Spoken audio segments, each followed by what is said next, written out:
So climate finance is really meant to specifically provide the financial needs to help with targeted climate action, both for mitigation and adaptation, but increasingly also, and that has been a push to address loss and damage. So it's an obligation under the polluter pays principle, under the common but differentiated responsibilities and respective capabilities principle, and it's a matter of climate justice. You could say that that acknowledgement in the convention that developed countries need to provide finance is actually an acknowledgement of them owing a debt to developing countries, to the global south, to actually help them address the most severe impacts that are unfortunately impacting developing countries and the poorest people and communities the most, while they have not profited from the historic and accumulated greenhouse gas emissions that has contributed to the climate change impacts. We had 26 COPs. We are going to go to COP27. Unfortunately, the developed country fulfillment of that obligation has been extremely lackluster. The 100 billion per year by 2020 goal. This is something that was set in 2009, very much so politically set, definitely not based on needs. The lack in the quality of climate finance. And what that means is that we are seeing an increasing share of climate finance being provided in loans. Finance continues to be disproportionately attributed for mitigation versus adaptation, so we don't have a balanced allocation.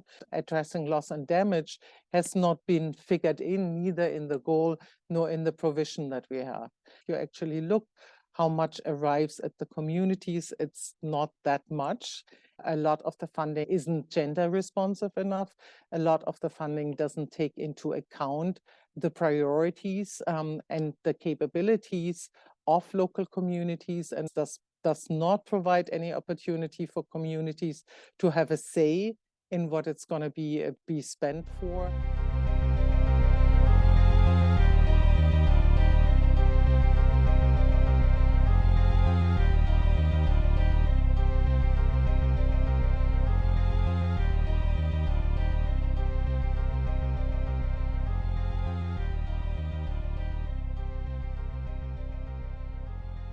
This is actually an ongoing process through a mixture of high-level political sessions and technical experts dialogues to come together and determine what the new goal from 2025 onward should be. Very important to look actually at the lessons learned and the reasons why even the 100 billion goal was not able to be fulfilled or is not being fulfilled.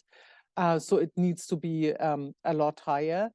It also needs to be based on taking into account the needs of developing country, which are financially much, much higher than the 100 billion.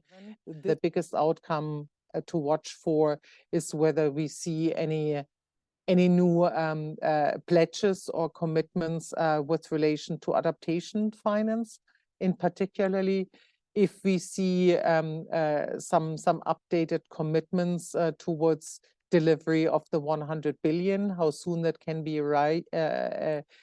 achieved, how much that can be ratcheted up. The last year's delivery plan said that we would reach the 100 billion in 2023. With the overall global economic situation and some of the intention and funding from developed countries diverted with the war in the Ukraine and other international events, that's probably doubtful.